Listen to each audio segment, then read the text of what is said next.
Hey, let me ask you a question. How would you like to be rich and all of a sudden you lose all those things that made you a rich person and someone comes into your life and all of a sudden he makes you rich again?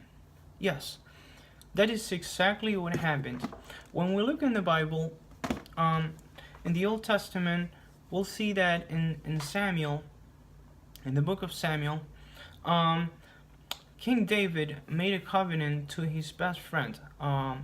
His best friend was Jonathan, and basically King David wanted to fulfill the promise that he had made to Jonathan.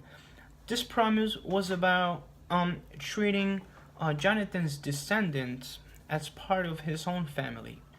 So, since King David had servants, he tells one of his servants, Ziba, tells him, "Hey Ziba, I want you to go out and I want you to find one of Jonathan's descendants." So this guy goes out and looks all over the city and finds someone. Who's this someone? Mephibosheth. He finds Mephibosheth, and Mephibosheth, it's one of Jonathan's descendants. So this guy is thrown in the street. He is crippled, he cannot walk, and he is homeless. So Mephibosheth gets really scared, and as Ziba approaches him, Mephibosheth thinks he's gonna kill him. He sees that someone from the king is actually coming up to him, so he thinks, this is the end of me, they're gonna kill me. But here we can see how King David shows the opposite. As Ziba brings Mephibosheth into the king's house, the king approaches him and tells him, "You know what? You are one of Jonathan's descendants. Therefore, I will treat you like my own family." That's when we can see how King David is fulfilling the promise that he made to Jonathan. So tells him King David tells him, "Let's have a meal together. Let's have dinner. Let's eat.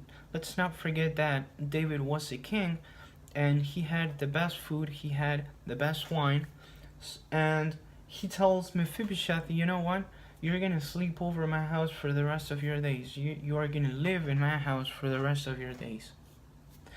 So it is crazy to see how much mercy King David is showing to Mephibosheth and also to Jonathan by fulfilling the promise that he had made to him. Now my thing is, how can I apply this into my own personal life? You see, we live in a world that's surrounded by sin. As a matter of fact, we are sinners, and we don't deserve anything of what we have. And whatever we have is because God has given it to us.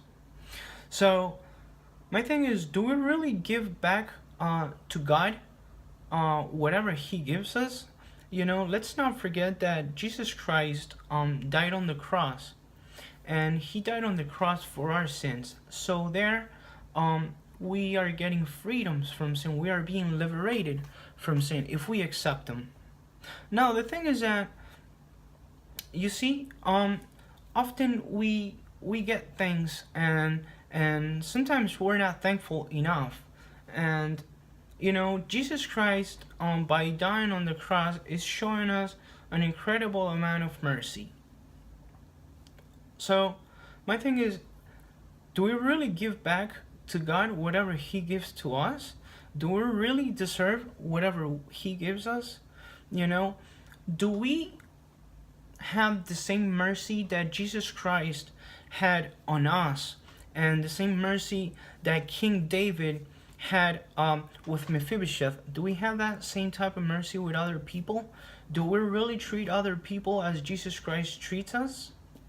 That's for you to think.